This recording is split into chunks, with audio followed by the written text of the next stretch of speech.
Yeah. What up, though? What's popping? What's happening? What's going on? You're back in the lab with your favorite neighbor, your man Marq Nash. He is I am he. Another great episode of Breaking Beats. Got my guy, that guy Eclipse in the building. What up, though? Oh, man, I got a survey in the chat. We got a survey in the chat. Want to know what y'all think right now. Who won? Did Pedraza win? Was it did Ramirez win? Got a survey in the chat. So far, somebody is saying bloody murder. Pedraza won. So we're gonna run this intro. Let me share the link out. Stick around for 5 minutes. Back in the lab with your man Marq Nash. We're gonna have a good one. I'll talk to y'all in 5 minutes. Stay where you at. Let's go. This is my passion. This is what I love to do. But some days, sometimes, I'm just like you, man. I hate this job. Damn, I hate this job. Damn, I hate this job. Damn, I hate my job. Damn, I hate this job. I'm just like you. Damn, I hate this job. Man, I hate this job. Man, I hate my job. From a good dream I awake, sun rays on my face, planning out my day, hoping this ain't the one that I catch a case. I feel so good, I feel so straight. My manager keep calling me saying, hurry up, you late. Hurry up, you lay off. Y'all, man, I hate this job. Man, I hate this job. Been trying to play it cool, but it's hard to play it off. I've been hanging on to this bullshit, cause my car still ain't paid off. I know I'm on my way up. My boy just got laid off, so y'all, man, I hate this job. Man, I hate this job. These hooks is so ratchet. These hooks is so sneaky. Y'all don't even really pay enough for y'all to only pay bi-weekly. I'm trying to double up my cash. Take this job, shove it up your ass. Yo, man, I hate this job. Sometimes I wanna say, walk in and slap my boss. This shit is getting hard. Damn, I hate this job. Gotta make it out of this struggle, bruh. And I don't really mean to take it out on you. You just a customer, but damn, I hate this job. Damn, I hate my job. Damn, I hate this job. Damn, I hate my job. Damn, I hate this job. Damn, I hate this job. Damn, I hate my job. Damn, I hate this job. We're the reason why your stockholders always stay afloat. Yet I'm asking, are they hiring? Like everywhere I go, schedule will say 9, but I think it's fine if I clock in at 9:04. I work 40 hours a week plus overtime just to be bro. So y'all, man, I hate this job. Hate that I applied. So much has transpired since the day that I was high. Told me I could advance, but you were telling me lies. Gotta give your notice before I quit, but you don't say shit right before I'm fired. Damn, man, I hate this job. Sometimes I wanna say, walk in and slap my boss. This shit is getting hard. Damn, I hate this job. Gotta make it out of this struggle, bruh. And I don't really mean to take it out on you. You just a customer, but damn, I hate this job. Damn, I hate my job. Damn, I hate this job. Damn, I hate my job. Damn, I hate this job. Damn, I hate this job. Damn, I hate my job. Damn, I hate this job. You and your procedures, you and your protocol, you and your policies, none of that shit don't apply to me. You and your quotas, you and your standards, you and your 2 sick days a year. Y'all niggas bananas. Wonder why the postman's posted with hammers, going postal with Popo on camera. His wage got him enraged, stressed out, it's hard to maintain. He flips the middle, grabs his. He said, if you don't get the picture, I quit, you ain't shoot. Mother, man, I hate this job. Sometimes I wanna say, walk in and slap my boss. This shit is getting hard. Damn, I hate this job. Gotta make it out of this struggle, bruh. And I don't really mean to take it out on you. You just a customer, but damn, I hate this job. Damn, I hate my job. Damn, I hate this job. Damn, I hate my job. Damn, I hate this job. Damn, I hate this job. Damn, I hate my job. Damn, I hate this job. Look, man, I hate this job. I put my pants on one leg at a time, just like you. I'm out here trying to take care of my family. Damn, I hate this job. It's not always glamorous, for real, but I do what I gotta do for me and mine, you know? Damn, I hate this job. Damn, I hate my job. Damn, I hate this job. Damn, I hate my job. Damn, I hate this job. Damn, I hate this job. Damn, I hate my job. Damn, I hate this job. Damn, I hate this job. Damn, I hate this job. Damn, I hate my job.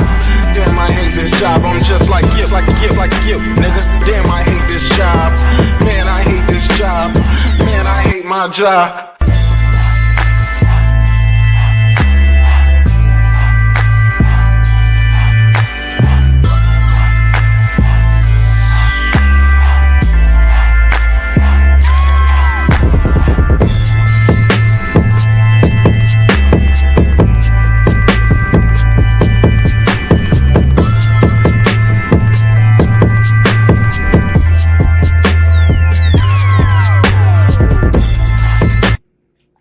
The views and opinions expressed in this program are those of the speakers, commentators, experts, and or the host. They do not explicitly nor necessarily reflect nor represent the channel's policy or the views held by the channel or broadcaster.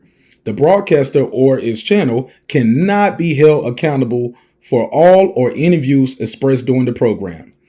Basically, if I didn't say it, don't come for me. You come for the person who said it. And please don't sue me for somebody else's words. With that said, let's start the show, motherfucker.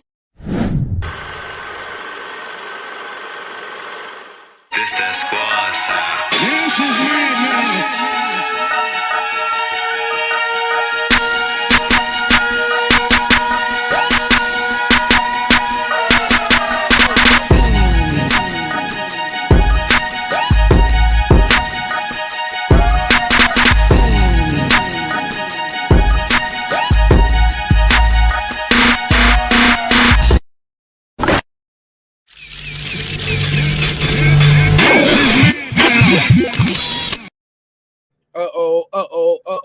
What up, though? What's popping? What's going on? You back in the lab with your favorite neighbor, your man Marq Nash. That's not me. This is me. He is I am he. Another great episode of Breaking Beats. Welcome home, welcome home, welcome home. How y'all feel? What's the deal? Hope this broadcast find you in good spirits and good health. God knows we all need it. All right, so let's just get right into it. I'm gonna open the phone lines up. Let me see what they saying in the chat. But we just had a fight go down. Jose Ramirez versus Jose Pedraza went down. It was a pretty exciting fight, pretty good fight. It had some low moments here and there, but we'll talk about all of that and more. We'll break down the punch stats. Got a survey going in the chat. Who do y'all think really won the fight? Before we continue on, I got my guy, that guy Clips in the building. Talk to me, Clips. How you feel? Man, feeling good, feeling great, neighborhood. What's good? How's all my neighbors doing, man? I hope y'all enjoyed the fight. I hope y'all, said you guys are clothed in your right mind, and I hope you guys have had a good weekend. We ready to go up, man. It was a good fight. Like I'm with you, Mark. I felt like there were some minutes left on the table, but we got what we wanted. And me personally, I know they're gonna kill me in the chat. I'm with the judges. Pedraza didn't do enough. All right, y'all. So go ahead, throw eggs and tomatoes at me in the chat. It's all right. Well, look, let me give a shout out to everybody who was here pulling up early. We're actually late. It's a Friday night, so I guess it depends on how you feel about Fridays. But yeah, so this was a later episode. The show was in California, I believe Fresno, right? I'm looking at the chat right here though. Early votes coming in.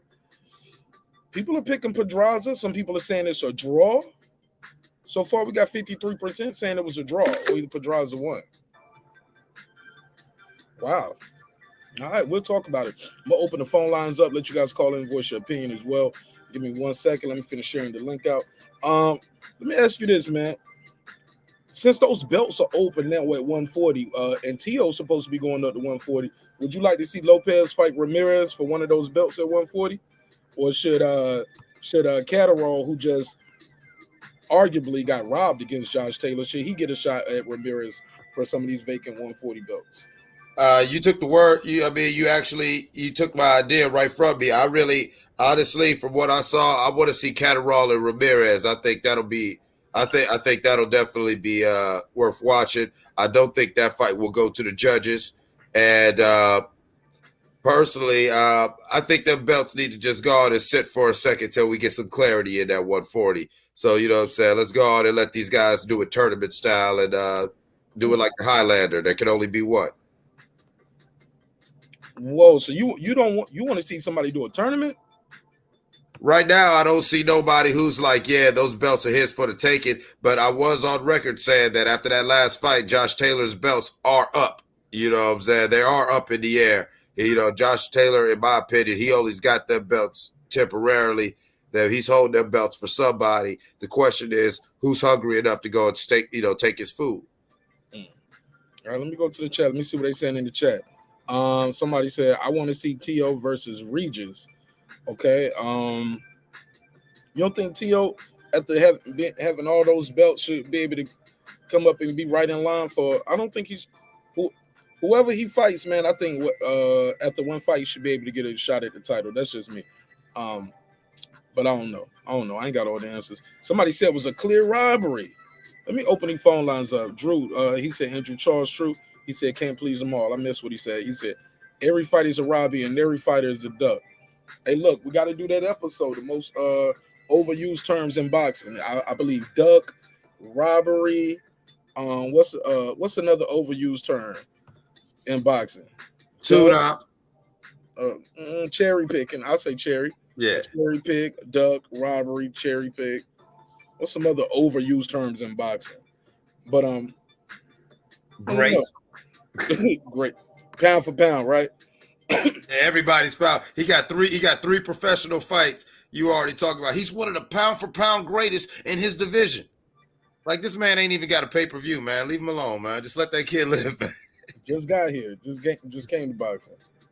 Yeah, but we'll talk about it. Let me open these phone lines up so you guys can call in and voice your opinion. Let me know what y'all thought of the fight. Which one I got open? Let me see. Call 404-692-1766. I'll put it on the screen. 404-692-1766. And yeah, you can voice your opinion. Let me know what you thought of the fight. I'll say this, man. Pedraza was doing some things in there, and I didn't think he was getting credit for. I don't think he won the fight, but I don't think he got full credit for some of it. Even the things, it was times in, I believe, round 9, he did a body shot. Ramirez went putting his hand down, and then he uppercutted Ramirez. It was like body shot, uppercut, reset, body shot, uppercut. Caught him with both times. I was like, yo, this kid is Ramirez. Was kind of doing his thing, but it don't seem like he was getting credit from the broadcasting staff. Go ahead, Clips. No, you're 100% right. We was watching it together in round 9. Yeah, it did seem like he was able to get that combo. He got it off 2 times in a row, reset, and then 30 seconds later, he got it off again. And then a little bit after that, that's when I was like, I like how he ducks and throws that shoulder in. When Ramirez tried to counter that little combo, he would be able to duck and kind of thrust his shoulder and push Ramirez back. And the whole time we was watching him do that work, all the judges was talking about good work by Ramirez, good work by Ramirez. And we was like, did y'all just see the last 45 seconds? You caught that too, Reggie. Yeah, right. Reggie said Pedraza wasn't getting credit for a lot of stuff. Ramirez was missing. Bro, Pedraza was making him miss. He was bending down. He would miss a shot. He'll come up. Ramirez will miss a shot. Then he'll spin off. And get up out of there. Yeah, I was impressed with some of the things I saw Pedraza was doing in there. Because unfortunately, some people only remember Pedraza for losing to Tank Davis. But the kid can box, man. I was actually impressed. Now, I didn't like him wearing the AKA outfit, respectfully. He came in there with looking like one of the AKAs. You saw that too. Okay, thank you. He had that AKA pink and green on, looking like one of my homegirls from college, yo. Like he was gonna P-E-E. Okay. Yeah, I was like, what is he doing? But all right, respectfully. He did his fight camp at Spelman, man. You know, he was at Spelman doing his fight camp. Breast cancer awareness month? Like, am I late? Like, what am I missing? But I'm just joking. But Pedraza I thought he made a good account for himself. And I think some of those rounds he could have got credit for. It seems like that first, I think on Andre Ward card, he gave all 4 or 5 of the first rounds to Ramirez. He only gave Pedraza 1 of the first 5 rounds, I believe. Thought it was a little egregious on Andre Ward card. And I'm like, Andre Ward be scoring hard as hell, boy. He was scoring hard as hell. But I love that broadcast team. I know some people don't like it, but I love that broadcast team because I like to hear Andre Ward and Timmy argue all the time on air. And then Timmy got to bow down. It was like, well, I got some losses. You ain't got no losses. 402, what it do? What's your name? Where you calling from, neighbor? D-Ray Marq Nash. What's up, homie? What's poppin', D-Ray? What's up, man? Salute to you, Clips, the whole chat fam. What's good, Hey, bro. Hey, I think that really, this just show, man, the Tank is probably the number 1 or number 2 guy at 140 to me. You know what I mean? Why you say that? Hey, because what he did to Pedraza and then what Ramirez was able to, he was able to go 12 with Taylor. So because Pedraza didn't look this good against Tank, did he? Nah. See, that's what I'm saying, bro. I mean, you know, but I had seen somebody had wrote in the chat, bro, that Pedraza was going to be mad at himself when he seen the film tomorrow.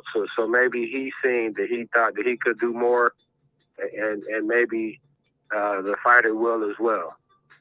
I don't know, man, but hey, I think it's great entertaining, and I wouldn't mind seeing a rematch. You want to see a rematch? Nah, man, it's time to get some of these Josh Taylor belts, man. Say what? It's time for somebody to get some of them Josh Taylor belts before they get scattered all over the place. Yeah, but I mean, Ramirez already had his shot. Yeah, that's what I'm saying. Somebody like Tank or Tio. What's up? He had a shot to get undisputed, right? He lost his belts. He was undefeated. He couldn't. I mean, shoot, he on the pull up. Shit, I would like to see Ramirez fight Tio, or Tio fight Catterall, or Ramirez fight Catterall, because arguably Catterall got robbed, so we don't give guys a shot. But that's what I'm saying, though, bro. It is until there's clarity in this fight, there ain't really no reason for Ramirez to get called up to the majors, right? I'm with D-Ray. That's exactly what I was saying. There's no clarity, so unless you're going T.O. Tank, unless we're just going to jump forward to T.O. Tank or somebody who's already like sitting up there, we need to get some of these contenders clear, you know, saying we need to get them to clear that up, because it seems like there's a lot of congestion in that 3 and number 4 spot within that division. I don't. He got a unanimous decision. What y'all talking about confusion? The man just won a unanimous decision. What are we confused about? Fact checkers, Marq Nash. No, I'm just saying. And look, all 3 judges had it 116, 112. What are we confused about? I'm just saying. I mean, I'm just saying that, like, Ramirez did his job. I thought he won. I thought it wasn't a robbery. He won. But do I see this guy as the guy that's going to grab them Taylor belts? No. You know, I would like some of them contenders to go ahead and get cycled out to where whoever ends up getting the belts, we could have a true 140 king. And then, like I really think that conversation is going to be Tank Davis, T.O. eventually. But I think we're maybe about till the end of this year. I think this year we probably need a couple more fights in that division and let some of these people go on and get out the way. All right, cool. Yeah, I don't see it, man. They already said, why would we fight? We trying to make our own company rich. Mayweather said that. We're not trying to help nobody else get rich. He gonna fight Rolly, and he probably fight somebody else within their own company, bro. I don't see it. I didn't even see them make a serious effort to go after Kambosos. Yeah. That Rolly fight gonna be dangerous. I have a funny feeling. You know how I feel about Rolly as a boxer, but also as a man, I feel like, you know, karma's got something good for him in the sense that, you know what I'm saying, he did wrong, to where I think whoever goes in the ring with Rolly next, they better be careful, because that's going to be a man puncher with a little more than bad intentions. Yeah, Rolly always fought like he had a chip on his shoulder. D-Ray, what else? You got anything else you take away from this fight? Any other events? Well, of this fight, not much. But I'm just saying with Rolly, bro, I think he's going to be dangerous, but I'm not sure he's going to be focused, though. You know what I'm talking about? So is that going to lead to him doing something, you know? I'm sorry, why would he not be focused? I don't know. Sorry. Tell me, why would he not be focused? Well, I think that because he first off, he has something that when he was, according to him, probably in his zone and ready for Tank and had Tank, you know what I mean? No, I don't know what you mean. According to him, right? Hold on, but then they brought something else up. So he's gonna be. I just think that it's gonna be hard for him to commit 100% to the training, because he's gonna say, "I did that," and then they did this. So you know, what I mean, you know, if he's stronger than that mentally, then you know, Clips can be right, I think. But I just don't see that, man. But I appreciate you, bro. Let's get back to the show. Y'all call in, y'all smash the like button, y'all share on all the platforms, and subscribe. Appreciate you, Marq Nash. Appreciate you, bro. Good call. Good call. Yeah, I got to put a case on D-Ray on that. I kind of disagree with him on that. I think the kid is going to be more focused than ever. And that could possibly be a dangerous fight for Tank because the guy is focused. Especially he's fighting Tank coming off Tank. I think Tank got to have hand surgery, right? He broke his hand when he fought Isaac Cruz. So this could be a dangerous fight for Tank. I don't think it's any fight coming off of an injury can be a dangerous fight, especially with some people saying he might have lost to Isaac Cruz. He might feel like he got something to prove and going there. Sorry, go ahead.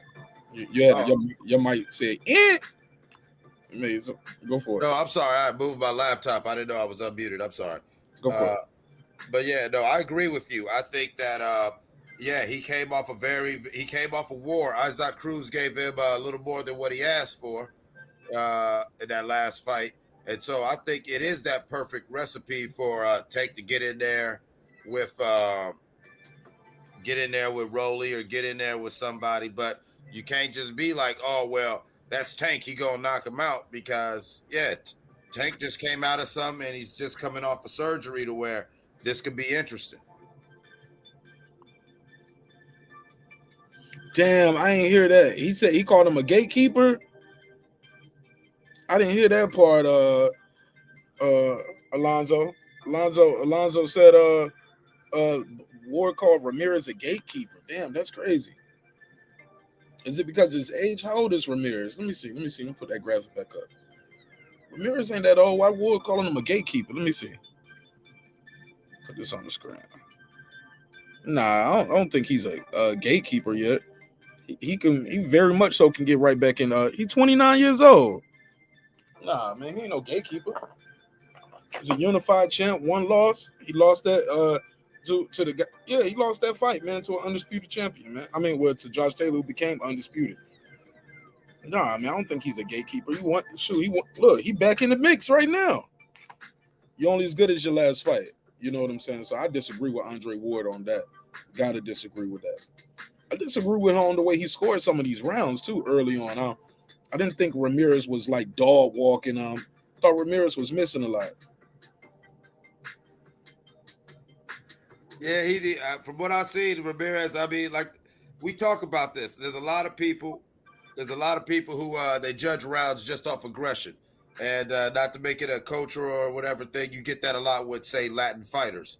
You know, you get that Latin fighter who's game and he's coming forward and he's swinging, and they're like, well, damn, he's in the fight. He's showing ring generalship. But, you know, this was something that Floyd Mayweather exposed his whole career and took advantage of. Like, yeah, he's coming forward and showing ring generalship, but he ain't hitting shit, and I'm having my way. I don't think Pedraza really put the emphasis on he didn't hit me and I'm having my way. We pointed out certain moments where he was showing he has the ability to counter. He has the ability to kind of stay in front of him but keep his head off the line and use that lateral movement. But I don't think he translated that in a way that demanded the judge to put some respect on his name. And that's why he lost.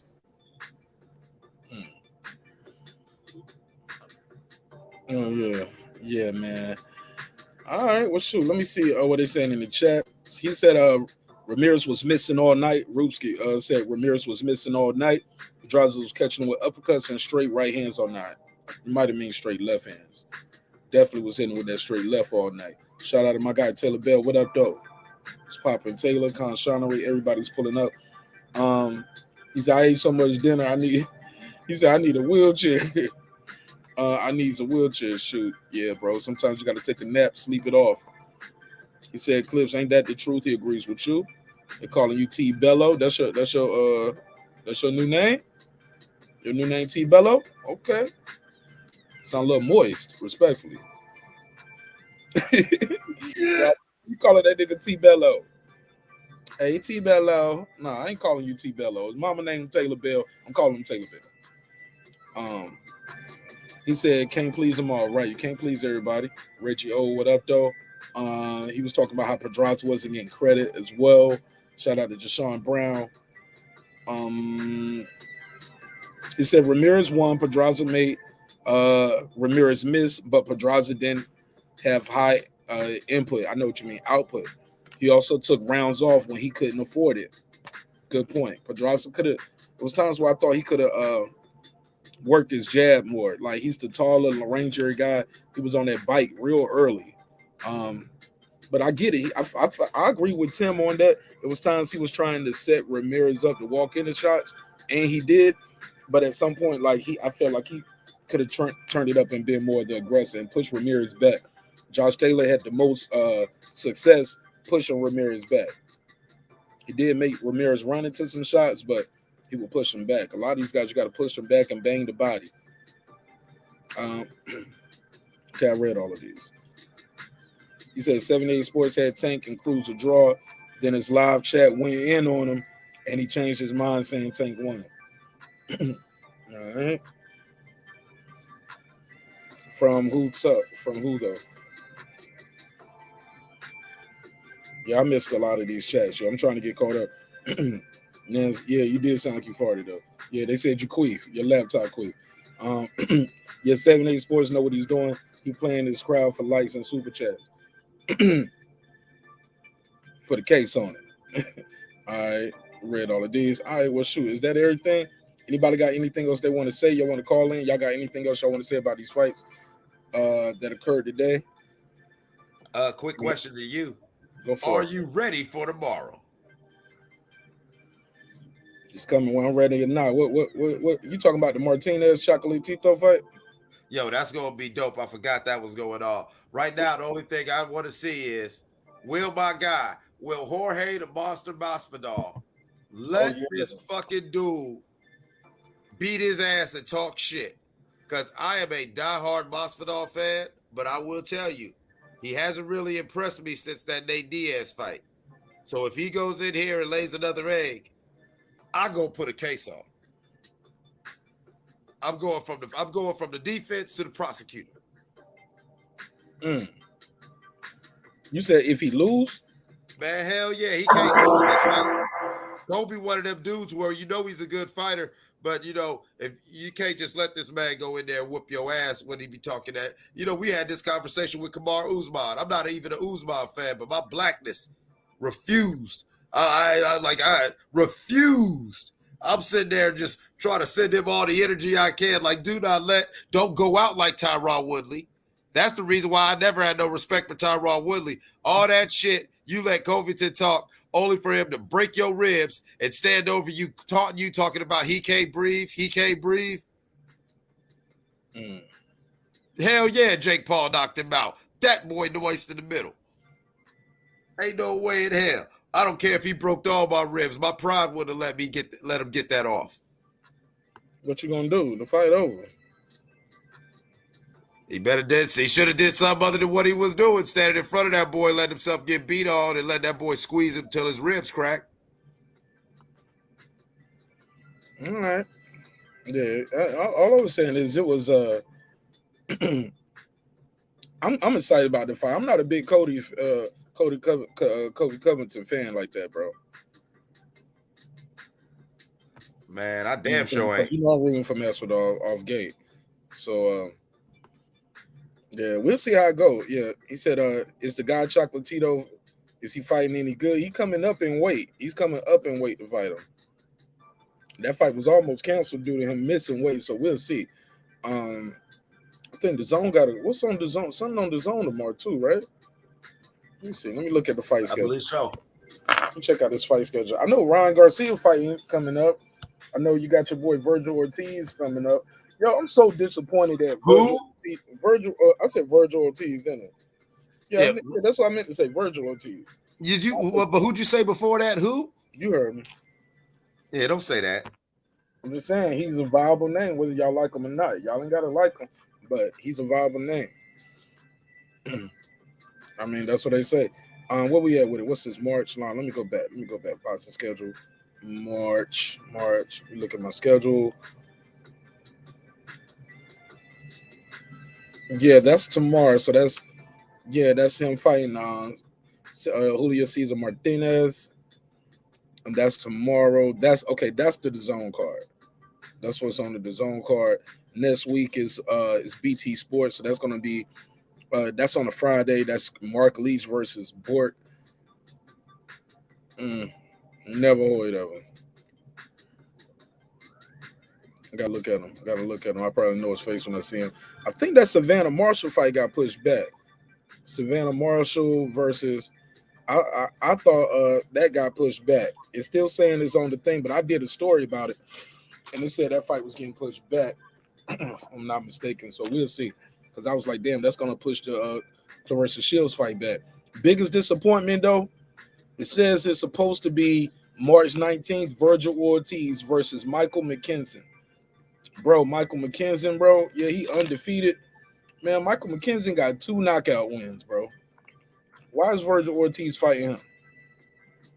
21, he's 21-0 with 2 knockouts. Why is Virgil Ortiz fighting this dude? Let me put him on the screen. Sounds like some soft serve. Bro, when you look at his record, who he fought, you like, come on, bro. Never heard of him. Like, who are some of these dudes? Let me share my screen. Y'all see this right here? Let me share my screen. Wait. So this is a dude from the UK, number 5 in the UK, number 35 in the world. That's who Virgil Ortiz fighting. Number 35 in the world. 21-0, but he got only 2 knockouts. This is what they trying to set him up to fight next. Come on, bro. Yeah, that's Gerber. I'm Yeah. with you, the boxing scholar. That's a Gerber. That's a Gerber meal right there. Congo, Martin Harkin. Okay, yeah, they undefeated, but what when you look at their record though, and who they fought, look at it. You know what I'm saying? Look at these records, man. 6-28, 8-32, 11-59. Look at this kid right here. Go scroll down. Look at McKenzie record. Yeah, he undefeated. Okay, but look at some of these guys. 3-67. Man, that's an Uber driver. 6-48, 4-22, 15-169, y'all. That's a lot of fucking losses, yo. 15-169. Is that a real thing? Please tell me you misread that. Nah, bro, you can't see it on the screen. Let me scroll it back down. Oh, you ain't seen Kell Brook record? You ain't know that's what Kell Brook record looked like this. Kell Brook was worse. Y'all ain't never seen Kell Brook record. 15-169. This type of shit Kell Brook was doing. Go ahead, man. Go ahead. How do you get 169 losses and are still allowed to 15-169? What are the averages? Somebody who's better in math than me, figure out what that win percentage is. What's that, like a 15 to 12% win percentage?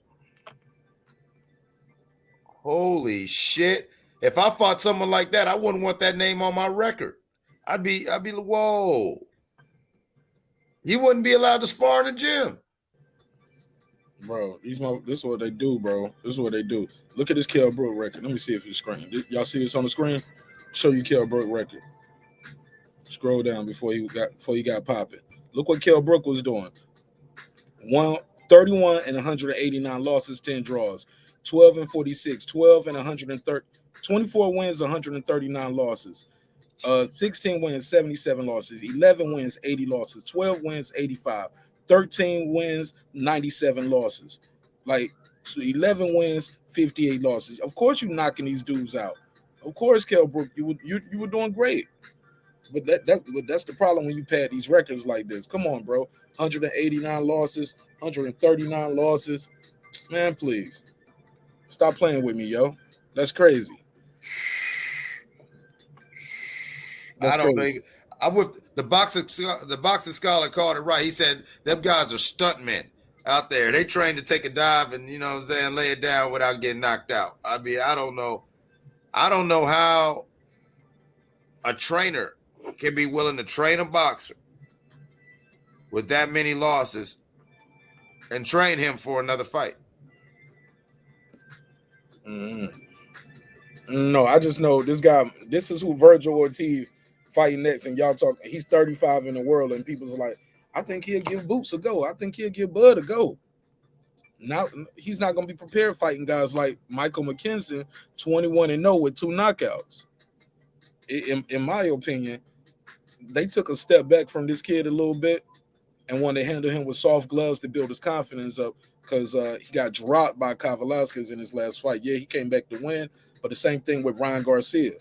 When Ryan Garcia, he ended up winning that fight, but mentally, bro, getting dropped like that, it takes something from these guys, in my opinion. But go ahead. Yeah, I agree with you. I got to use my soldier boy, Drake. Hold on. You can't. I get it. You probably want him just to go in there and, get his legs back under him.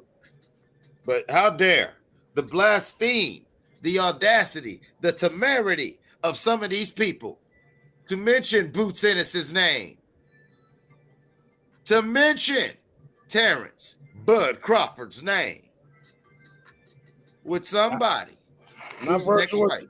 Y'all wouldn't let Bud Crawford fight no Michael McKinson. Y'all wouldn't even let that happen. Y'all talking about this kid, Virgil Ortiz, is so good.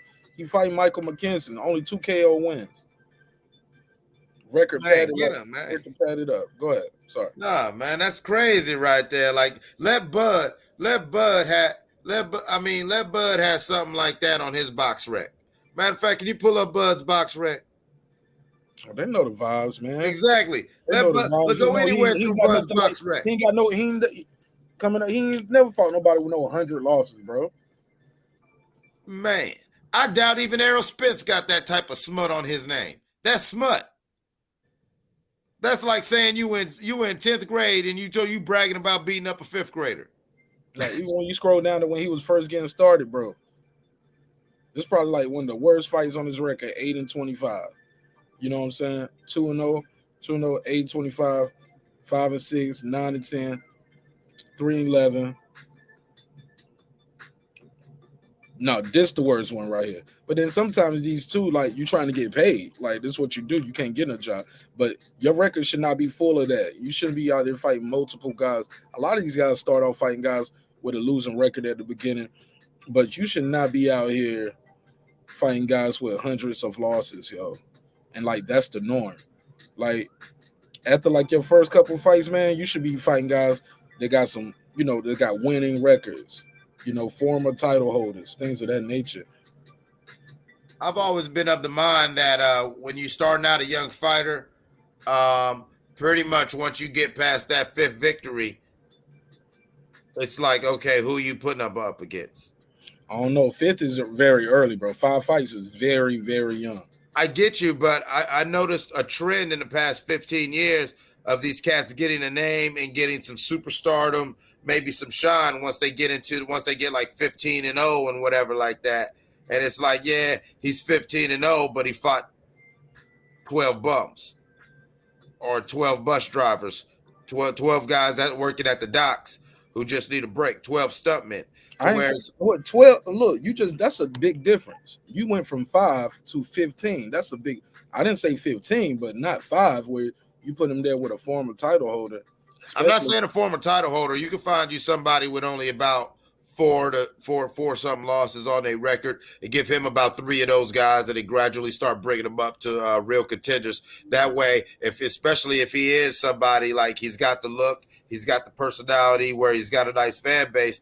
When he gets about 15-20-0, it's not like I've just noticed in the past 15 years, most of these guys aren't even halfway tested until they're in their 20th and 25th fights. Yep.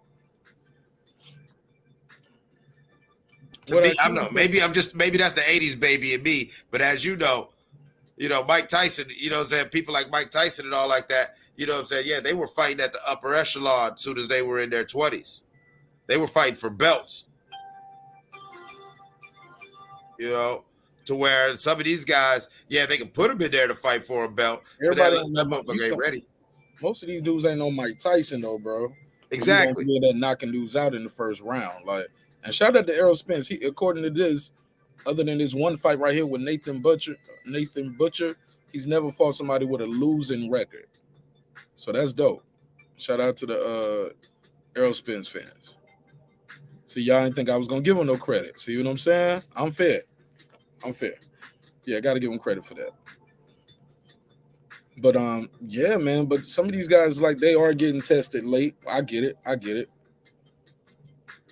Let me see what they said in chat. He said Loma may have a 16-2 record, but it's all ranked up top 10 guys and champs throughout his whole career. Absolutely. He said Tyson fought 15 times in 1985, then fought all top teners. Yep. Yeah, Ortiz calling out EJ and Bud Crawford. Watch, bro. He fighting McKinson. He fighting this dude right here. Let me bring it back. That's who he fighting, yo. He don't want this who Virgil Ortiz want to fight. They got a date for it, but they can't pick no arena because ain't nobody. Come on, bro. Where they gonna fight this? Who paying for this shit? They're gonna have to do this shit in Texas or California. Other than that, ain't nobody paying for that shit. Man, they gonna fight on the outside patio of Papados out there in Houston. No, I'm serious though. Like, where they gonna put this fight at, man? Like, who's paying to see Virgil Ortiz going there and fight this McKinson dude? 21-0 with 2 knockouts. Somebody said Texas, San Antonio. Yeah, put this shit in San Antonio somewhere. Put it in. You can put it in San Antonio. Yeah, that's what I'm saying. San Antonio, maybe California, but shoot, California, man, they ain't gonna just come out for that shit. Depends on what part of Cali, though. Depends on what part. D-Ray said he calling him out. Get in line, homie. He need to get in line. Fall back. Loma fought for a belt in his second pro fight. Correct. He lost though, right? So I still give him credit, but he did lose. The Boston Scholar, he said, or bragging about being smarter than a special ed kid. I missed that, what he was talking about. He said, and unmitigated gall to level to mention Super Bud Crawford. Right. Come on, bro. He fight. This who you want to fight, Virgil Ortiz. Go ahead, Clips. Yeah, some of these guys. There go to math. That said that was a 12% winning percentage. Yeah, that's what I figured. It was 15-12%. Yeah. But now you figured out after you said you bad with math, somebody tell you the answer, and then you gonna say that's what I figured. This nigga right. Man, rewind the tape. Off the top of my head, I said off the top of my head, it's like 15 or 12%. Okay. Fair enough. Hold on 1 second. Yeah, go ahead, cook up. He said Kambosos would consider a powder puff puncher before he fought Tio. You never know. So was Tyson Fury. Shout out to Diaz. He said salute Mark, nice hat, Jack. Oh, nice hat, Jack. I appreciate it, man. You already know the vibes. You see what I'm doing? You see it? St. Crawford. I'm glad I bought this hat because he don't even sell these on his website no more. All the hats that I bought from him, he don't even sell them no more, or they sold out. So I'm glad I got mine. Salute though. Shout out to you, DS. Which is a weird thing to say. Yeah, that's crazy. That's crazy as heck. Shout out to you, Chicago Bull Lozo. See red. Yeah. But shoot, man, that's it for me, man. Unless y'all got anything else, man. Like, I love y'all, love this boxing thing, man. I could talk about this shit all night, but I refuse to talk about this shit all night. I let y'all get your bars off. Phone lines was open. And yeah, I think that's about it. This was good one. I can end it right here as far as me. Yeah, I feel good about everything, man. I said what I needed to say.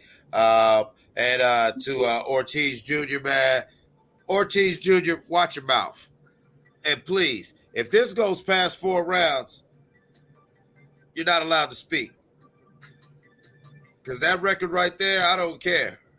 Like, that boy ain't supposed to be in the ring with you. And don't let it be no good fight. Don't let it be no good fight. And you got boots and bud in your mouth.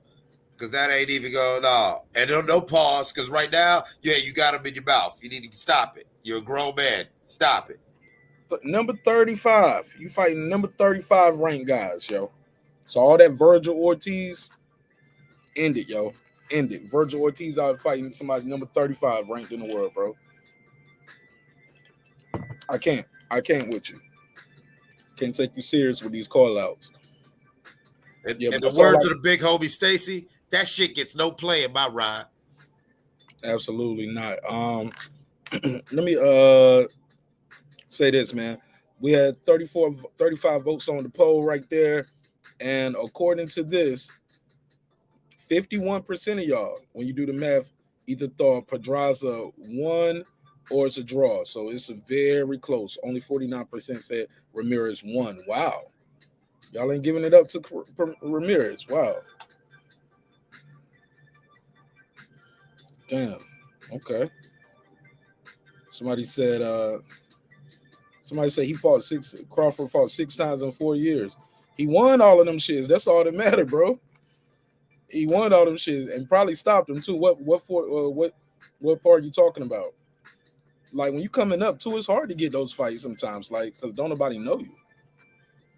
So I get it. Some fights you ain't gonna get because it's too much risk, too much reward, too much. Too much of a risk, too little of a reward. You feel me? So that's what we was asking: who won the fight? Who won the fight? Who really won in your opinion? Puro, what up? He said, why y'all going in on the young Texas man? Puro, I'm going in on his opponent. His opponent that he's trying to fight is ranked number 35 in the world, bro. 35. 35 in the world. He got 21 fights, no losses, but he only got 2 KOs. So what they tell you when you lining him up? They tell you that they don't want you to go in there with nobody who can pop. That's what I'm saying. I'll show you the record again. His name Mike McKinson. Look him up. Look at who he fought. Look at their records. He up here fighting guys with what was it? 100, over 100, hundreds of losses. 139, maybe 100. I lost count. Over 100 losses, multiple fights. Come on, bro. You see that a lot with the UK dudes too, and I like the UK. But I brought up the Kell Brook example too.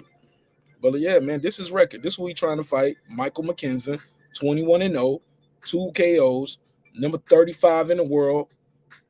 All right, number 5 in the UK, but number 35 in the world. And when you look at his record, 169 losses. These type people he fighting. 6-48, 100 and what? Didn't he fight somebody else with 100 losses? Or 67 losses? Okay, that was Kell Brook that had multiple 100 losses. So yeah, man, that's all I was saying, bro. So it ain't nothing personal about him, but all of this, he ready for Bud Crawford. That shit's for caskets, homie. That's for caskets. Ain't nobody believe me. That shit is dead. Not when you fighting somebody with only 2 KO wins, yo. That's just me. That's just me. But it ain't nothing personal about Texas. Trust me, nothing personal with Texas, nothing personal with Virgil Ortiz. I just be getting at his crazy fan base. But Clips, you got anything else? I just wanted to say, we'll catch y'all on the next round. You know what I'm saying? Make sure you hit that like and subscribe. Go to marqnash.com. And go check out Marq Nash on Spotify. A lot of y'all don't know that the host with the most also is an MC with the flame who will definitely roast these suckers out here. So, you know what I'm saying? And check out everybody in the neighborhood. And I will catch y'all on the next round, man. I will just stop right now, and I will say less because that 169 losses, my brain is just fucking racked of thinking about, like, why is he still there? All right. And the final poll or the final survey, I'll put that up right here. Look at this. It's going to blow your mind. Watch this. It's the final survey, final step. Watch this. 50% out of 38 votes said Ramirez won. The other 50% said it was a draw, or the Pedraza won. That's crazy, man. So I'll add this to my list of biggest robberies of the year, and y'all can when we do our end of the year review, we can vote on it. He said, that's all I got though. Yeah. Peace, y'all, man. Peace. The casket for Bud. Let's stop it, man. Who is this? I don't even know this dude. Who is this dude? He said, he said, just like they never wanted Pacquiao versus. Man, I love Pacquiao. You in the wrong room, brother. He always struck. Man, I love Pacquiao and I love Canelo. Them boys can box. You tripping, homie. But I get it. He probably just came here to troll. It's probably somebody I blocked already. This is backup account. Don't worry. It's all good. It is what it is. And it's gonna be what it's gonna be. But with that said, man, let's get back to the bread. It's your man Marq Nash, another great episode of Breaking Beats. He said, who is ready for Bud? That's the question, right? Come on, bro. You already know what it is. And not somebody who about to fight Mike McKinson. Maybe this just a stay busy fight. I think, but you set yourself up for failure because you're gonna give yourself a false positive when you fighting a guy like this who ain't really gonna touch you. He's not gonna hurt you. Come on, bro. His record says that he don't hurt people. He going to the cards with you. So it's set up to make old boy look good with a knockout, probably. It is what it is. Well, that's it, man. I love y'all. I'm about to get back to with that said, let's get back to the bread. I got some other content I'm about to work on right now. I love y'all. I hope y'all love yourself. Oh man, here we go. Here we go. 8:30. What's your name? Where you calling from? What's up, Mark? What's up, man? What's up with you? Man, so you said the guy was ranked number 30th? 35. It's on the screen right now. How is he ranked 35 and he has that many losses? That just shows the No. He don't have no losses, bro. You talking about the opponent? I thought you was talking about the guy with 100 losses off. No. The guy with 21-0 with 2 losses. He's 35 out of 1889. He's number 35 in the world in welterweight. Okay.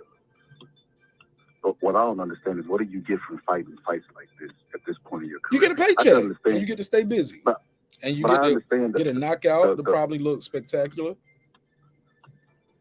Yeah, but that's good for like your first fight when you up and coming. When your name is already established and they're throwing you in there with the elite fighters as a hypothetical match, you gain nothing from these type of fights. Especially if you get hurt, you stand more to lose. Now, if he goes in there like Cliff said it, and he struggles with this guy that he's supposed to just annihilate, well, then that hurts his marketing brand. If you're going to struggle with somebody, it might as well be an elite fighter where everybody could be like, okay, well, it makes sense. He went against an elite fighter and he struggled versus a guy who's been knocked out like he's basically a stuntman, the stuntman of boxing. You know, it's funny because the promoters, like you said, it's a paycheck. The promoters go through and they vet these guys, right? And they look at a guy like this and they see, 100 losses? Oh, this is a guaranteed win for my guy. So why is your guy still on a liquid diet at this point in his career? It doesn't make any sense to me. He doesn't gain anything from this fight. Get a check. He only stands to lose. Look, he get a check. He get to pad his record. Because look, most people ain't boxing fans. They're not gonna look at to see what the guy's record was that you beat. They're just gonna say, "Oh, you fought an undefeated guy," but who he fought? You know what I'm saying? What was he ranked at? Most people don't do that. They'll just be like, "He 21-0. He got to be good. He got to be good." No, he can be basic. He can be average. He's not good enough for Virgil Ortiz, who should be fighting for a title, in my opinion. You know what's crazy is a lot of people will look at that and say, well, back in the day, they fought bums too. Rocky Marciano fought his brother, allegedly. He fought his brother before he got into really competitive fights. But they got to realize those fighters were fighting sometimes 30 times a year. So it was different because it was less titles back then. So they had to keep their fighter active. So it was just competitive sparring matches really for some of the fights that they had. Some of them were bums. Joe Louis had the Bum a Month Club, but he also fought really, really hard guys at times too. But I just don't understand what the promote, like how are you getting a check? Like you said, boxing lives on YouTube. We all have access to the internet. We can't look up the record. We can literally just click the button when the fight pops up and it'll pull up their record. It makes no sense to why they would even get paid. Who's going to buy this fight? Like you said, how are they going to get a check? How are they going to recoup their money? I'm not going to buy this shit, even if it's in San Antonio, Texas, and they giving out the tickets for free. They can give out the tickets in the raffle. I'm not even going to get in the raffle, man. You said you're not even going to what? I'm not even going to enter the raffle to win the free tickets, man. That's how non-competitive this fight's going to be and not exciting. So you're not going to watch the fight? Huh? So you're not going to watch it? No. Hell no. No, man. If that's the case, I'd rather watch. Huh? No, I'm going to watch it. Man, I'd rather watch WWE. But you see what I mean, though, right? He got 21 wins, no losses, no draws, and those 2 KOs, those are his 2 knockout wins. For the people who's thinking otherwise, think I'm reading the box rec wrong. It's on the screen, bro. You get what I'm saying? That shit crazy. It's on the screen. He don't have no losses. So what are they trying to do? Build up his knockout percentage so he can look like he's a devastating puncher? Are you talking about Virgil? I don't know, bro. Yeah. I'm not in those rooms. I'm in the room with y'all talking about the fight. I just know I think Virgil Ortiz, this, in my opinion, this just to make him get a check and to make him look good. It's a busy fight. And hey, Shalom, Ben. Peace to you, my brother. Peace, peace, peace. It's man down today, tomorrow, and forever. Absolutely. Respect to you. Respect to the big fish. See, I'm trying. Hey, look, Ben Israel, I'm trying to do something different. Trying to turn over a new leaf. So congratulations. Actually, I'm rolling up a new leaf, my G. That's what's going on. I'm smoking a new leaf. So congratulations. But shout out to you, Ben Israel. Thanks for supporting the show, and shout out to Errol Spence and all his supporters. I saw this question the other day before I let you go. Hey man, I saw this dude who said shout out to Mike on Sports. Mike on Sports had a topic today on his show, and he said, did the media how do you word it? Let me pull it up. He said, did the media cause the tension in the negotiations? What do you say? How do you word it? Let me go to his channel. Excuse me. But he was like, basically, did the media basically cause the problems with the he said, here we go. Did the media affect the Spence versus Crawford negotiations? And will it ever happen? I told him no. He had a survey in the chat, and I said no. I think they did that because they were talking about the negotiations publicly. They gave us stuff to talk about. So we talked about it. What you think? I think you spot on. See, if anything, the boxing lives on YouTube, and we have access to like all type of different articles and quotes and stuff. So if anything, we could put pressure, because back in the 80s and 90s, people could avoid people. You know, people always call up, back in my area. Now, Sugar Ray Leonard definitely dodged fighters and retired, so he wouldn't have to fight them. But if it was in today's time with YouTube, we would be on his neck about that. And it's just it. We not allowing boxing to take another black eye from this fight not happening in their primes. And that's what the fans are clamoring for. And that's why we putting pressure on them on YouTube to make the fight. You know, so I don't think, if anything, it's forcing them to negotiate. He said no more negotiating online. Now he's forced to actually, like when you had Bernie on, Bernie said we didn't even receive the offer. We wouldn't even known that if the media wasn't on YouTube today. It would have just been speculation. But now we know they ain't even received the offer. So if anything, we forcing the fight to happen. All right. I got go ahead, Clips. Oh yeah, no, man. I agree. There was some ducking in the past, and nowadays we got the magnifying glass on all these boys. But as far as the Spence and Bud, that was kind of more the Spence camp than the Bud camp jumping on the social media. And of course, you know, boxing media is going to grab onto it because that's their job, to talk about things that involve boxing. So when you got somebody mentioning someone's name, yeah, that's the shiny object that people can't resist. So I don't know if there's the only blame that you could really put on it is for the fighters not making the fight happen. I mean, this is still a market, you know, this is still a market where, you know, demand drives the industry, you know, demand drives the market. So yeah, if this is what the people want, you know, what are you gonna say? Oh, why do people keep asking for this? Because they fucking want it. Duh. And so yeah, on that note, man, yeah, we gonna see, man. I don't know.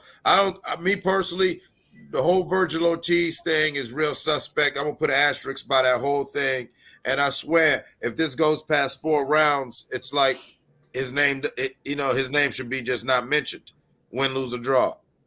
From right now, just actually like peeling back a couple layers and looking at it, it just, you know, it seems like a pinata in front of us. You know, it's just somebody just supposed to get hit and leak out a nice knockout reel and something for him to talk shit while he tries to get a payday to get beat up by Boots or Bud. And, you know, we want the best fighters in the ring, not fighters that you're just trying to dress up and give a payday. So I love y'all neighborhood. I'm going to catch up with y'all. But yeah, man, you already know the vibes, Mark. I'm going to catch up with you, man. It's love. Absolutely. I'll see you in the next one. Peace. Peace. Hey, Boston Scholar, did you see the fight? No, I didn't catch it. I missed it. For sure. You know, another thing I wanted to add, Mark, if let's say you my representative, right? You my agent or speak up just a little bit. You sound low. Let's say you my representative, right? You my promoter, manager, etc., right? And I'm like a couple fights in to where they're talking about me fighting the elite of the elite, Deontay Wilder or Tyson Fury, and you throw me a bum, that would make me believe that you didn't have confidence in me. If you go back and look at Tyson's old interviews after the fight, he always said, I'm gonna let my managers manage and I'm gonna fight. But his managers would always say, you know, we gonna strategically move him around, but once we break into that top 10, you can't turn around once you break into the top 10 and go backwards. So they was like, we're gonna make sure he's ready. A couple fights after that interview, Tyson was fighting people in the top 10 and he never went backwards. Because that was showing his handlers believed in him. What did that say about their handlers that he's still getting fights like this at this point in his career? Go ahead, I'm listening. You remember when Chris Colbert lost, and a lot of people was questioning, you know, was he overrated? Was, you know, this is why you get those type of questions, because you throw your guys in there with filler fights, like you said, and then when they step up in an elite competition with somebody who had 300 amateur fights, and you see them with opposition who's not just going to roll over and just as talented as them, well, then we start asking the question that we should have been asking when they get fights like this. Well, who are they beating? Why are their handlers not throwing them in with gradually tough competition? Do they not believe in them? That's how you get somebody that could be overrated, because you get fights like this. And it's just crazy, like you said, like that stuff that was going on in the 1950s in boxing. We now have the internet. There's no excuse for it to we can literally like get together. And this goes to the Errol Spence point too. We can literally get together right now and boycott a fight. Like the only person I've ever heard call for a boycott was Stephen A. Smith. But if we wanted to on YouTube, we could all get together and say, if Crawford and Spence don't fight next, we're not going to buy neither one of their fights, no matter who we a fan of. And we can literally get it done. So I disagree with that. It hurts.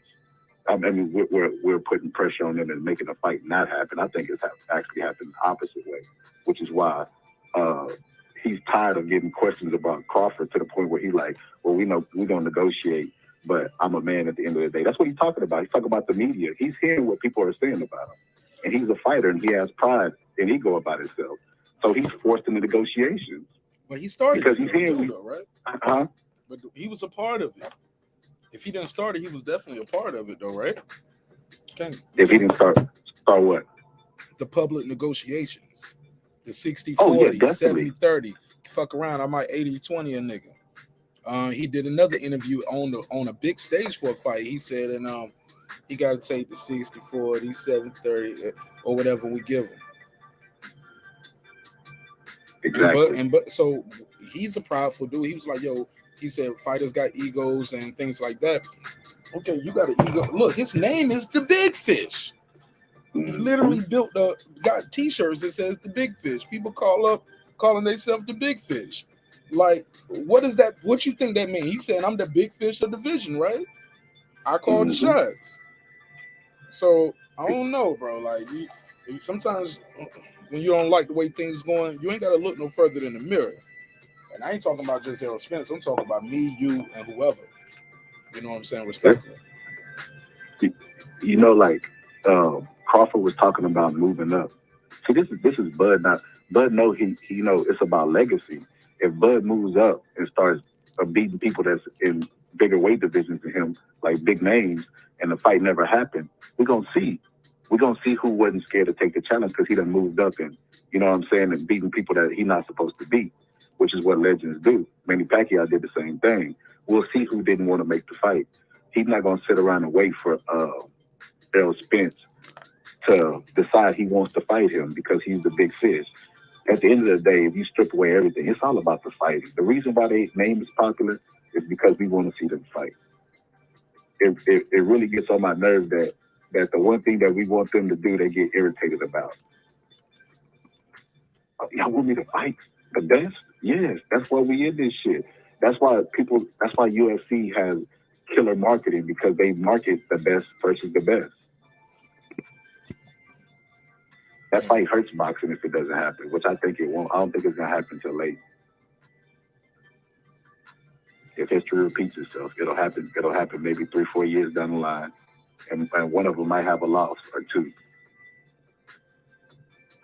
Still might be exciting because of the styles, but I think it's gonna happen when the build up is key. That's another thing. Why they be waiting for the fight to build up as if stuff in boxing is guaranteed. Anthony Joshua and Wilder was waiting for the build-up, and what happened to them? Oh, somebody like, taking lost. punches. Yeah, they lost. You taking punches on an elite level. Nothing is a give me. It could be a journeyman that just come in. Buster Douglas was a journeyman, but he was elite, and he upset the whole apple cart. So I don't understand. They need to make this fight happen, man. Like stylistically, this is going to be a really, really exciting fight. Both of them like to bang. Both of them got good attributes. This is going to be a really exciting fight. It's just if Crawford wants to take, if Spence wants to take the challenge, but he got to get past Ugas. I don't even understand why he took this. That's another frustrating thing, man. Why did you take this fight with Ugas? If he would have beat Crawford, even if Ugas had a belt, everybody would have recognized Errol Spence as number one in the division, without that other belt or not. Well, some people recognize him that is now anyway because he got 2 of the belts. So, and if they rank in welterweights, Bud is going to be number 1 and number 2 interchangeable. Yeah, and he's fine with that. It seems like Spence is fine with that because he got 2 of the belts, so you got to at least have him up there, right? And that's what I'm saying. So why not fight the number 2 guy and show that ain't nobody else gonna mess with me? I'm telling you, if you're preaching to the choir right now. If he, let's just say, okay, to all the big fish fans out there who be calling the Marq all the time, let's just say he didn't fight. They in the chat right now. Look, I've been respectful all night, and look, because they was like, "Yo, the fans and the media, you guys are part of the problem." So I've been trying to be super respectful. I've been giving him his props all night, congratulating him for never fighting somebody. I think he got 1 fight. Other than that, he fought nobody who had a losing record. I'm trying to be fair and give him his props. I don't get how they saying you part of the problem. No, because we'll be trolling. When you trolling it, like when you downplay the fighter, you got people thinking, why should we pay to see that fight? You've been saying he ain't shit. He ain't fought nobody. He coming up from 140. He ain't fought nobody. He too little, too light in the ass. So you give people reasons to say, well, why should I pay to see that fight? Y'all been telling me Bud Crawford ain't shit for the last 4 years. So I get what you said, but people know Jake Paul wasn't a real boxer, and they still bought tickets to that. People gonna support who they gonna support, and they gonna argue with you while they supporting it. Like if Spence came out today and was like, man, I ain't gonna lie, I ain't the same since the car wreck. I'm scared of Crawford. They still gonna justify it, and then they gonna buy the fight. He can say, I think Crawford will beat me. They'll still buy it. It's just people support who they want to and demonize the people that they don't agree with. It's just human nature, man. They're going to buy that fight. That fight going to sell regardless.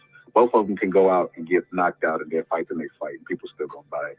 It's just how human beings are, man. They 10 toes down support behind whoever. And picture this. So they saying that you part of the problem, or the media, the boxing media is part of the problem. You need both sides of the story. In media, journalism, everything. You have to have a counterbalance. It just can't be all flowers and sunshine. We can't have just channels just bigging up a fighter and then no opposite channels talking about, well, let's take a deep look inside their record and see who they beat. That's truth telling is a part of boxing, even though it hurts. I mean, it hurts me, man, that Sugar Ray Robinson, one of my favorite fighters of all time, he beat his wife. He wasn't perfect. You know, he's a human being, but you got to take the good with the bad. It can't be all good. That person is a human being that breathes air just like you, puts his pants on 1 leg at a time. So he's bound to mess up. You can't hold people on a pedestal, man. Bud Crawford tweeted out that boxers are humans too. Did you see that tweet? No. He basically said that boxers are humans too, and people need to understand that, basically, because they be talking, they be throwing stones. They feel like because these fighters make millions, they can say whatever they want about them. You can, as long as it's related to boxing. You can't bring in family and, you know what I mean, and just personal attacks. That's what a boxing media on YouTube does, overstep their boundaries. When they start talking about family, I could understand. The only time that is appropriate is if it's tangible for the fight. You know what I mean? Like Tyson Fury when he fought Wilder, he clearly was bothered about his daughter. Even though that's a touchy subject, you got to understand he's a human being, and that's trauma, and then he has to go face one of the biggest punchers of all time. That's gonna affect him. It don't matter how cold and Who you cool talking you about? are. Who you talking about right here? Tyson Fury. Oh, when his You daughter. remember for the third fight? Yes. Yeah, for the third fight. Okay. And that was a touchy subject, but it still was a tangible that could sway the fight. You know what I mean? He didn't look like he was all there. He looked like he was out of shape. So it really did affect him. Tyson Fury did good in that fight, man. He did. He ain't never came in there chiseled like a Greek god. He slipped enough mentally for that fight to make that fight great. If he came out and fought him like he did the second time, it wouldn't even been competitive. I think I tuned in on one of your videos and you talked about how Tyson was gassed, breathing heavy. He didn't do that in the second fight. He was in very, very well conditioned. I'll never look at condition based off his body. I look at it based off his lungs. I look at how, if he's hunching over, if he's taking more breaks than usual, is he punching when the other guy's not punching. I look at all that stuff, and he wasn't doing any of that. He took a lot of breaks in that fight to where Sugar Hill had to pull him back. He had to pull him back in the corner from drifting into just coasting, like he was going to show up and just beat Wilder. Wilder was game opposition, man. But that the tangibles before that fight definitely affected his training. He was bigger in that fight than he was in the second fight, and then it affected his cardio. He wasn't training normally like he normally do, and then shit, he even got dropped with a punch. He knew how to get away from the right hand in the second fight, and in the third fight, it looked like everything he learned went out the window. He was just getting hit with it constantly. Who, you talking about Tyson Fury? Yeah. I thought I feel like he didn't fear that dude. I feel like any kind of,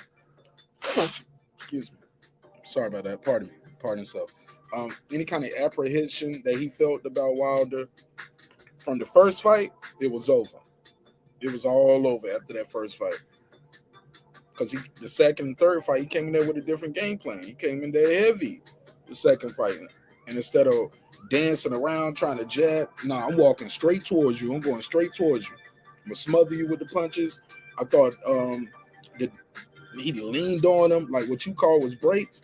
I thought that was strategic. Lean on him, tie up, put your weight on him, and then let him go. And when you let him go, popping him up with the uppercuts, like Tyson Fury showed me at an inside game in that third Wilder fight. I think even Deontay Wilder, when he wrote about it, he said, "Look, the guy came in there bigger, blah blah blah." Obviously, he didn't do that for nothing. Like, he came in there bigger to lay on me. His plan was that's when Deontay Wilder gave Tyson Fury his credit, and that when he finally gave him credit, because people saying he was a sore loser, he finally replied, and you know what I'm saying, boom, moved on. You know, I won money in that second fight, right? You know why? Because I knew Sugar Hill was from the school of Emmanuel Stewart, and Emmanuel Stewart trained for knockouts. I knew he was going to sit down with his punches. I looked at his weight. Emmanuel Stewart don't believe in giving heavyweights a diet. He believes letting nature take its course. Eat whatever you want, work out real hard, and let nature take your body where it's going to take you. Because you're a heavyweight for a reason. You're not supposed to be doing these crash diets and worry about your physique. And yeah, you're right. All that leaning on him, all that stuff was strategic and it helped. But in the third fight, I didn't see it. I seen him trying to fall in and get inside and just rest, get away from the right hand instead of working his way in and then clinching Deontay Wilder in the headlock and then maneuvering his way to the inside, throwing another shot. He tried to like rush the right hand. Like he was out of shape. He was out of shape for that second fight. Second or the third? You talking about the second or the third? The third, excuse me. The third fight, he was out of shape. The second fight, I don't think he was out of shape. I just think he might have gassed too. He thought he got the guy out of there. He started getting tired at the end. Like that, just because you're getting tired, bro. He's a big dude. He's the heavyweight. He didn't gas out, bro. He got hit with some shots, got hit off balance. He probably got, but when it was over, it was over. But yeah, he's getting tired because he's throwing some big punches. He took some punches. I think he got knocked down twice. Like, that shit counts, bro. That ain't just gas, nigga. I got dropped twice. It ain't just a tank. But got hit behind the head when he got dropped. Remember, he got hit behind the head a little bit when he got dropped. So, and then one of them, he got hit where when he got hit that one shot, you could see his whole body went through. The ripples, yeah. Yeah, but the other shot, I think he kind of got hit behind the head a little bit. Got hit behind the head a little bit in the first It was what the first fight when he went down. When he got two of them, like one of those knockdowns in the first fight. Like, man, like that boy don't took some damage. He won these fights with Deontay Wilder. Best 2 out of 3. One was a draw. Hey, give him all his credit. And rightfully so. But he took some punishment as well. But he wasn't dropped in the second fight at all, though. No, I didn't mention the second fight. So how did he go from a stellar performance like the second fight to the third fight where he dropped twice? Well, the second fight too, he came in there heavier. That's what I'm trying to say. And the third fight, Wilder came in heavier. It's a lot of dynamics changed. Wilder gassed out too very early in the third. That was the quickest I ever seen Wilder gas out. He gassed out like early in that third fight, and Fury couldn't get him out of there. He was trying his hardest though. That's all I'm saying. I ain't trying to change your opinion. I just have a different perception on that fight. I thought Fury came in there with a game plan. What you call taking breaks. I call that strategic. I'm gonna tie you up. I'm gonna lean on you. He was getting hard warnings too from the ref, like, yo, stop all that holding. And right when the ref was about to jump in on one of those, Fury he had him in the headlock. He unlocked him with the headlock and simultaneously came up with an uppercut. Bam! They hit him again. That was like the first knockdown, I believe. Or it might have been one of the last ones, but he was doing that shit all night. Holding them, and then I let you go out the headlock and bam, catch you with the damn uppercut. I was impressed, but it's okay. Oh, go ahead. I'm sorry. One time I called you. Me and you were video chatting, and you had a heavy bag, so you punched the heavy bag, right? Yeah. So you've experienced like a 200-pound and then a 100-pound like difference, like 100-pound bag, 200, like you know the difference, right? I mean, I ain't never had no 100-pound heavy. Well, no 200-pound heavy, like the real big ones. I just got the one I own, and the ones that was at the gym. But the one I got, it's a standard Everlast. I ain't gonna lie, I can't remember how much it weighed off the top of my head, bro. I think it's 100. If you got the standard one, I think it's 100 pounds. Yeah, it's a standard. It's the one with the speed back on the other side. One side got a speed back, one side. Yeah, I know exactly what you're talking about. Damn, nigga, I hit you you hit me on the video chat. You casing the joint? That nigga looking around my house like, okay, that nigga got the motherfucking speed bag. Is it on the first floor or the second floor? How we gonna get it out of here? Hey, but so I've hit a 300-pound bag before, and I've hit a 200-pound, right? And throw the same combination, same shot. Okay. When you punching something that's big, that 300 pounds, even if you land solidly, it still takes stuff out of you because it's just pushing it. It's like common sense. You only weigh a certain amount, and then you're throwing all your mass at that 300-pound object. So it really blows my mind that people were like, why did Wilder get so gassed? Everybody know Wilder's, the weakest part about Wilder's physique is his legs. So he got to sit down on his punches, and he's punching something that's 300 pounds. Of course he's going to get gassed. I find it really crazy that people are like, why did Wilder get gassed? Why did he look right? He's punching something that's 300 pounds. And he gained a lot of weight. He wasn't used to, he never carried that much weight in a fight before neither. He gained weight in the second fight, and he gained even more weight in the next fight. Yep. I got timed out and somebody took my wrench one time. I was on the show, and I might have said something about, I hope Wilder's doing some leg work or doing the road work. It was like, time him out, take his wrench. The champ be swimming. Nigga, you don't know shit about boxing. You probably sitting on your couch right now with 2 pieces. I'm like, nigga, I seen you bigger than me. You know what I'm saying? Like, you bigger than me, Obi. Like, come on. I mean, I ain't know, I'm a heavyweight my damn self, but I carry it well, in my opinion. You know what I'm saying?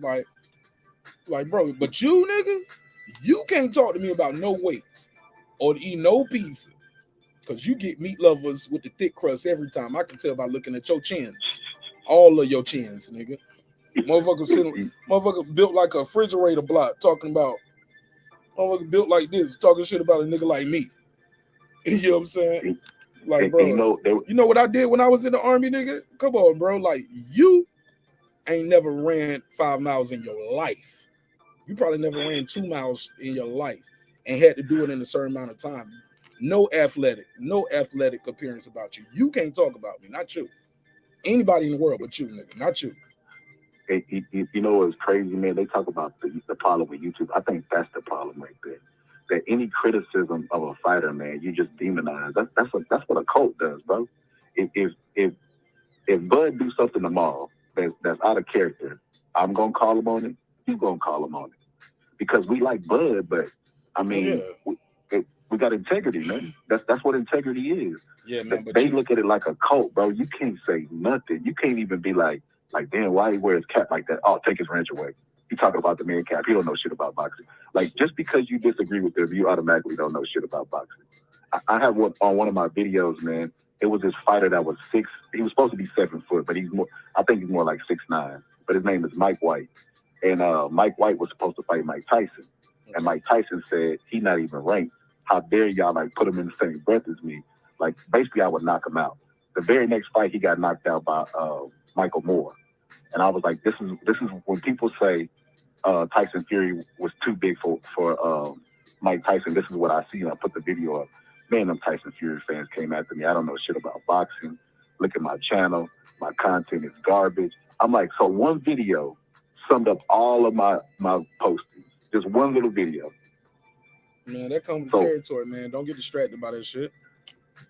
No, I don't get distracted. I find it like mind blowing that it's like these are grown men. I expect this out of teeny boppers. I expect this out of my daughter. You know, she loves BTS. If I said something about BTS, she'd probably charge me up. I expect somebody who ain't supposed to be emotionally in control of their emotions. You know what I mean? Like, I expect that, but from grown men, like I do realize that every war that's ever been started in the history of wars was started by men. And it made me think like, man will start a war over anything. They'll start a war with you over a grown man who's a millionaire who don't even know they exist. They'll start a war with you over that guy. I don't know why, though. I don't even know what's at the source of it. Like I said, it's culty, man. It's really weird to me. I'd be like, what? I would never start a war over my favorite fighters in history, and I got a lot of them. I know all of them's like stories. I read their books and stuff, so I know like Riddick Bowe had domestic. Like they were all human, even though they were at the top. You know what I mean? Like they still were. They were great in the ring. Some of them were assholes outside the ring. I still admit it. I wouldn't go to war with somebody behind their actions outside the ring, but people will go to war with me for somebody else's actions. Like you brought up a valid point. Road work. Emmanuel Stewart taught road work. Customato. All the greatest trainers in history taught road work. And you bring it up, the same talking point that these great trainers taught, and your ranch is taken away because you brought that up. I'm good. I'll be all right. Yeah, but it ain't even that. I mean, you're right. You good. You're gonna live on, but it's the mindset of the person that did it. I would never do anything like that because that's. Bro, it wasn't even his channel. He told somebody else to do it. He told the dude it's his channel, and he did it. That's like you being up here and you say Marq Nash. Yo, who is this dude being in Israel? Time him out. And if he got a wrench, take his wrench. And I just do it because you said do it. You know, so that's kind of how that happened. I'm past it though. That's his channel. That's what they did. Fucking, I ain't been back since. I was like, oh, you ain't got to do all that, homie. I just clicked the unsub button. I'll see you later. We ain't even got to do all of that. I know you watch. I know you watch Mark, right? Oh, Martin Lawrence. Yeah. Oh, you ain't seen? Yeah. Come on, bro. You ain't seen the drop? Silence. You remember the Najee Robert episode? Oh yeah. That's what I feel like boxing channels are becoming. There's a non-believer. I'm about to make that one a drop. Najee Robert. There's a non-believer amongst us. That's what they remind me of. Like, God damn. What was that shit? They was like, yeah. Yeah, she was trying to get Martin the buns, yo. Hey, there was a teacher in my school that looked like her. They would do that when she stopped talking. Yeah, Brother Rock. He had his Brother Rock there. But that's what worries me about YouTube. Boxing being on YouTube is that anybody could start their channel, and everybody's opinion, believe it or not, don't deserve to be heard. I know that's not like a politically correct thing to say, but some people don't have anything to offer the conversation, and they'll only make it worse. So Agents I feel of like chaos, bro. huh? Yeah, they agents of chaos. That's, you know what I'm saying? They just want to be disruptive, want to distract, and that's cool. Like it comes, but look, you got an option. You can block them, keep it moving. You can time them out. You can troll the trolls. Man, because And then I've you been never known to get rid troll of the them, bro. trolls. You know what I'm saying? So it is what it is. But shit, we had people that pulled up trolls.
Yo, that was crazy.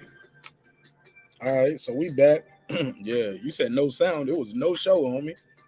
For some reason, I don't know why. My whole shit just blinked off right then.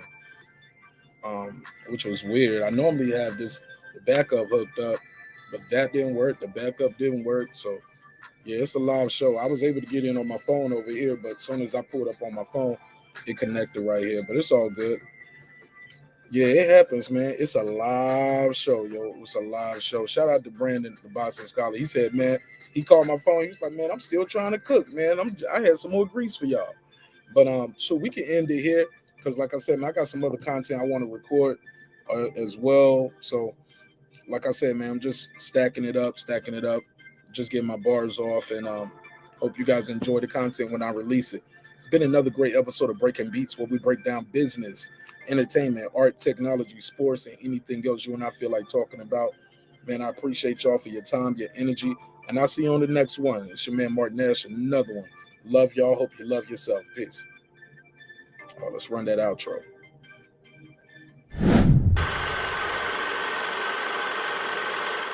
This that squad sound. This is madness.